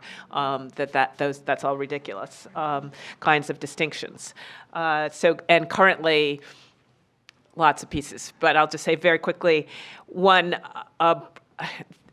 the kind of ending gender violence, and especially within religious circles, has to do with sexual ethics and a broader understanding of a broad sexual ethics agenda that include and enabling religious folks and religious communities to have a broad sexual that includes rape, reproductive justice, being able to talk about abortion, being able to talk about rape in Christian Sunday school circles, as well as talking about sexual desire and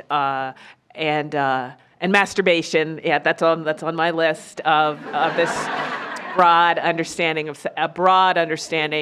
of sexuality and what constitutes coercion and what constitutes consent, et cetera, and to have that, and especially ways in which really new, exciting understandings of gender and sexual orientation and gender identity, and to include that as part of this ways in which we can see spirituality as emerging and affirming and creative and innovative.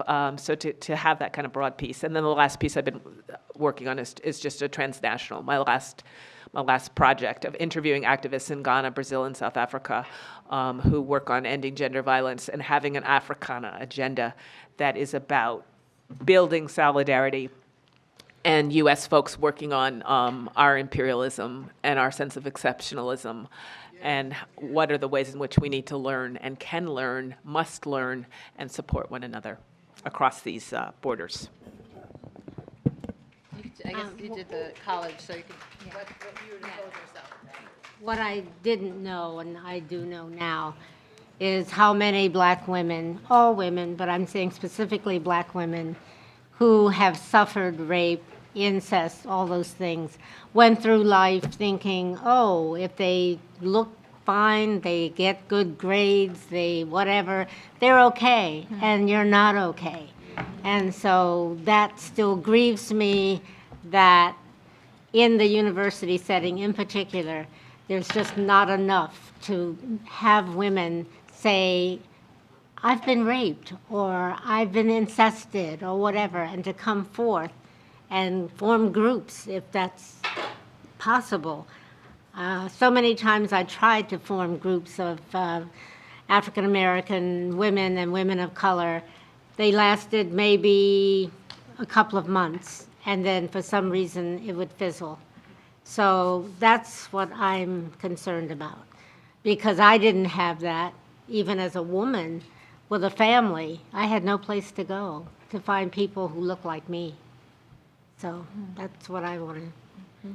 Okay, thank you so much for sharing that. And I'll just say to my younger self, since I met you all when I was my younger self. You saw Are you saying we're old? No, I meant in the film. We don't have a name for our organization or anything yet. So we are very young together, Shahrazad and I, that I didn't realize like how fundamental, like when you're feeling, you're a survivor and the tears and the flashbacks and the enormity of what's happened to you, and you're sitting with it and you feel so fundamentally alone, that part of breaking your silence, if you do it in a safe space, means that you realize how this is an epidemic that's happened to so many people, but two, that community can be formed with each safe disclosure, with safe being the most important word there, I think. I didn't know the community that would be the result of breaking my silence. And so I want to just say that. I think it's important for us to understand that community is Black feminism, and it's everything. So I want to open up the questions to the audience. I don't know if there's like a mic roaming. There's no mic. Oh, and Aisha, you're doing the mic too? Okay. Okay, can someone else do the mic besides Aisha? I know it's your filming of. You don't have to do the mic. Okay, so we're going to start over here. Yes. So questions, thank you. And if you feel comfortable identifying, just saying your name, that's great. Good morning. My name is Asantua. Thank you all, the panelists. My questions are for Loretta Ross and Dr. Guy-Sheftall. Dr. Sheftall, what you said about radical Black feminism, I wonder how that relates to the national marches, women's marches we've had, and how Tamika Mallory, Linda Sarsour, and others were treated regarding solidarity with Palestine, solidarity with immigrants, and the inclusion of transgender women, because that got real messy and unsisterly. Loretta, you're going to have to pray for me, because I agree with what you said, but for me, as an organizer and an activist, I don't like the police at all. But the police officer who, over the course of his over 20-year career, sexually assaulted 3 or 4 women officers, his colleagues, Black man officer, sexually assaulted other Black women on the police force, I want him to go to jail. And I want him to be in General Pop with Big T in them. That's all I'm saying. Sorry. But you got what I'm saying.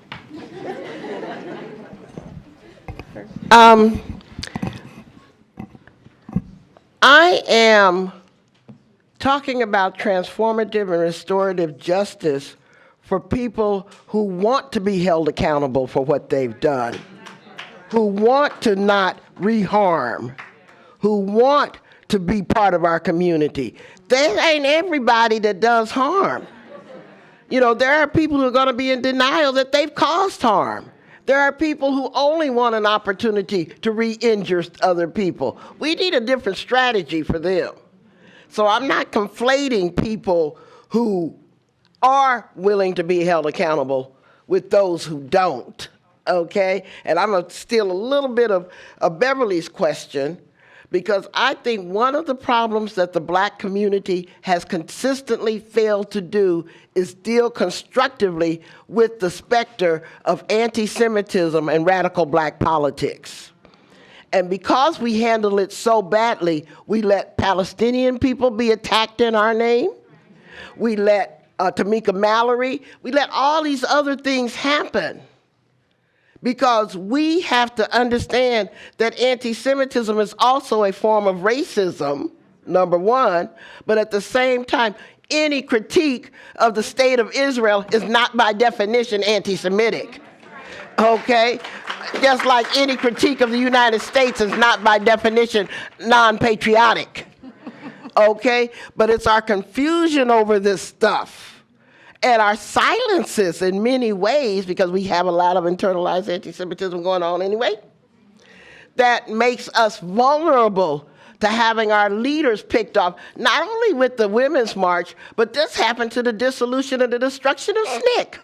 I mean, you know, this goes way back in terms of us being able to have equal, healthy Black-Jewish relationships, because we don't understand the relationship between anti-Black racism and anti-Semitism, and we get manipulated by people who wish none of us to prosper. I'm going to be really quick. I think about the fact that Angela Davis, because of her pro-Palestinian position, was denied an award in her hometown by, I was a part of a group of women that included Angela that went to Palestine. We were women of color, feminist delegation that went to Palestine, and the critiques that we got within the Black community were huge. And you know the phrase progressive except for Palestine? PEP, that's most of us are PEP. So it's not surprising that any kind of radical Black feminist position, pro-Palestinian, pro-queer, is going to experience problems within something like the Women's March, but within our own communities. What I want to focus on is our communities. That's what I don't, in other words, you know, we got back from the Women's March and people said, why did you all go? I'm talking about Black, why did you go to the Women's March? And they didn't even realize that you had a new organizers of the Women's March, and you had a whole lot of Black women, and that it was all white. I said, it was not all white. I want to talk about what we do within our community. I get tired of talking about them. And that's why I like Aishah's film. And it's hard to talk about. It is hard to just focus on us. I mean, we just want, I'm not talking about you, but we'll move the discussion in 2 seconds to white people. But that film asks us to, for 2 seconds at least, talk about violence against Black women in our communities. That's what I want to talk about. But it's hard. Say one other thing. What we have also not failed to really recognize and lift up is Black feminist men trying to work to end Black male violence. There was a brief with Suleiman and Ulester on the film, and there is work being done, but we are also understating the importance of men talking to men, because men, Black men as a whole, can't even listen to women for the most part. They start off not even listening to their mamas. And so, you know, we got to have a whole new radical approach that I wanted to lift up too. I think Aishah. I just wanted, no, because I just wanted to respond about, I think we also, just following up from Beverly, what you were saying, we also have to really talk about Tamika's unrelenting or inability to hold any, to defend Farrakhan. Now, I understand that she was responding to a racist critique, right? So I get that, but there's some way that we don't know how to hold both. To just be like, you're not going to get to determine who I don't talk about or who support or not. But she had no critique of him. Nothing around his sexism, his patriarchy, his homophobia. And so all that got, so then what I was observing, watching it, you know, and play out in real time was just like, we got to support our sister. And I'm like, okay, yes, we do have to support against a mass lynching, definitely. But then she also needs to be invited in to have conversations around patriarchy, homophobia, heterosexism, and what Farrakhan has stood for.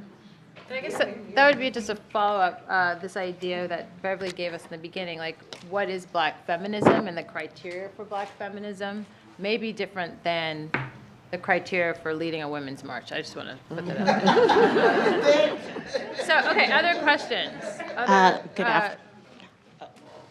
I think right here and then over there. Okay. Okay. Hello, hi, I'm Sojourner. Pronouns are she and her. Thank you all. I'm just honored to be in this room today. I just wanted to ask a question to the panel generally about how we also expand our community, thinking about particularly trans women, trans Black women who are experiencing violence, sexual violence and other forms of violence. And thank you for mentioning abolition. Also, how do we think about the sexual violence that's happening to Black women beyond the walls, within prisons, jails, detention centers, foster care systems? How do we include them? And also that the violence that they're experiencing can often be at the hands of other Black people who are empowered within white institutions and systems. Yeah. Thank you. Thank you. Do you mind if we take the questions and then we can respond? So right here, this lovely Hi, cinnamon. my name is Rika, and I am really grateful to be here. After the discussion yesterday, I've seen the No film several times, and where my research is moving is formations of the family and what type of formations of the family enable Black girlhood to tell truth, particularly around using, for me, sort of autoethnographic experience around sibling sexual assault. So there's a lot of discussions around incest and attending to vertical power differences, but what type of family formations, what type of a model I'm trying to consider, truth and reconciliation, can provide a space where survivors of incest that is sibling sexual assault, oftentimes same age, oftentimes as a result of intimacy and proximity. And so my work and my testimony is taking me to a place where the most defining and oftentimes the longest lasting relationships we have are with siblings, and that they are highly predictive actually of relationships and behaviors later on in life. So it's not just zip code and place, but it's also predictors from sibling relationships that tell us quite a bit about who we are 30, 40 years later. So what other formations of the family is my question I'm trying to think through and would love to hear about, but also what type of models can we adapt to deal with sort of horizontal assault, as it were. Thank you. Thank you. Okay, one question right here. I'm sorry. Yep, and then we'll, okay. Hi, good morning. My name is Cindy. I've traveled here from Connecticut, and my next door neighbor here from New Hampshire. I look at this through a different lens. I'm here representing people who are mandated to register on the public registry as for sexual offense. And so I'm learning. I'm so happy to be here. And I thank you all. But when we talk about truth, oftentimes we've given, and I'm just going to use the word women, we've weaponized them by being able to harm men who, by saying they've done, the man has sexually assaulted or done this or that, or told their kids to accuse their fathers of something. And it's literally that basic, it's a divorce. I've been dumped. I'm in a custody battle. So so there's always that conflict of, I need to believe when someone's disclosing, but I also know that on the other hand, people may be lying. The other part of this is that when I came here specifically over... Make sure that we get to all of them. Sorry. Okay, so just one question. Thank you. In the back. Thank you. Okay, one over there. Okay. Hi. I'd like to make a comment about... Okay. I'd like to make a comment about the impact of sexual violence in families. I'm a mitigation specialist, and I've spent 40 years working on death penalty cases. And my role on the defense team is to answer that fundamental question, which is, if we all grew up in the same house, and had, quote, the similar experience, why would I end up killing someone and my sibling didn't? And I have to tell you that as an expert who has testified in those 40 years, I can tell you that the impact of mom being sexually abused when she was a young adult and not working it through or dealing with it, ends up with either their son or their daughter killing someone. And the hope is that whenever I've testified, and one, getting a mother to talk about that in the middle of a penalty phase to save her son is very common. And it's not something that's done. I mean, I have to convince someone. She's got to take the scab off in a room full of 12 white people in an unjust system. And there's no question that the person committed a horrendous crime. So we're not talking about someone who didn't do it. But I have asked many a mother to come up and talk about why she rejected the son, you know, why she took the abuse that she suffered, and expressed that pain on her son, and eventually the son ends up growing up and killing a woman. And the hope is, and it's happened, is that when you present that information, the juries come back and say, give him life.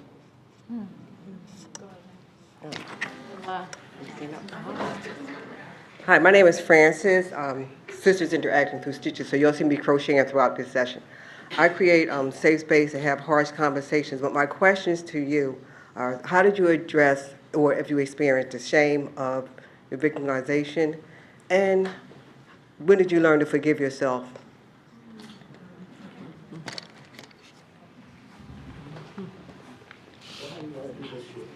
I think maybe one person answer per how you're moved, so to speak.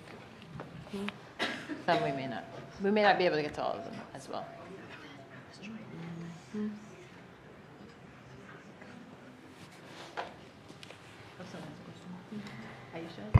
Well, I just want to say that I thank you for taking the mic, Tanya, because we are in a room predominantly of survivors. We are in a room of survivors, particularly child sexual abuse survivors who were not believed initially when we told. So I'm not saying that there aren't people who lie. I'm not saying that. And let me also say that many of the survivors in this room, we don't believe in the registry. So we're trying to figure out, how do we name what has happened? How do we create spaces for young people to name what has happened without putting people on registries for life? So we have to, so rather than talk, it's like the women who lie, it's always this kind of discussion around people lying around sexual violence.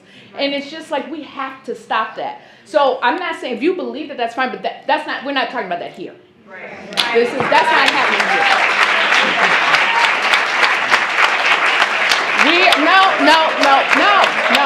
This is about survival, and I'm speaking as a child sexual abuse survivor. I'm speaking as a child sexual abuse survivor and adult rape survivor. I'm speaking as a child sexual abuse survivor who told and was not believed. So when you talk about telling children to lie, it is triggering. We're not having that here. This is a sacred space.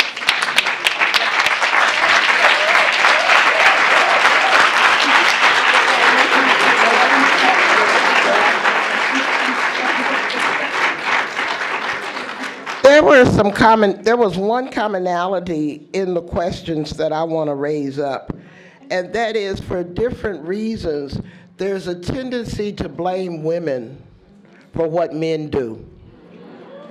You know, and we have to be cautious about that, really. I think that there is, back to your question about, you know, the mother pulling the scab off and trying to excuse her son and stuff like that. The son is responsible for what he did, okay? It may be a mother's default to want to defend her child, but that doesn't make her responsible for his choices, okay? Because there are other siblings that came up in that family who chose not to murder, kill, rape, or whatever. And so, but we have to be really careful to not fall into a woman-blaming framework whether it's accusing women of lying or accusing women of raising dysfunctional children that are a menace to society, or saying that, well, because we've been traumatized. I mean, that is our internalized patriarchy talking. Now, one of the things that I think is very, very hard, and I know I'm dealing with it, that's really painfully, right, is for 50 years, I've been trying to have a conversation on child sexual abuse in my own family, because it happened to my mama, it happened to me, it happened to my niece, and I cannot get the people in my family who I love and who love me to have these conversations. And so this ain't some easy stuff, and it ain't just black and white, where you can just come to the family reunion and start turning your back on people. It ain't like that.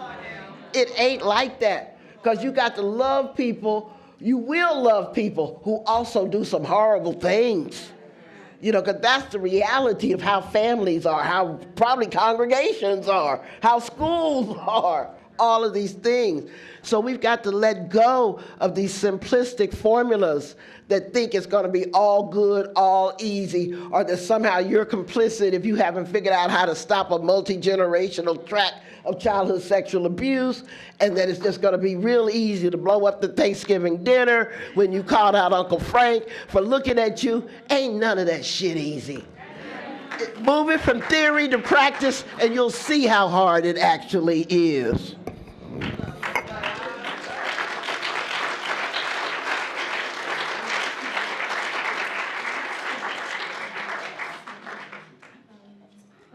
I think that was, your mic dropped right there. I think so. I think I want to thank everyone for being so patient.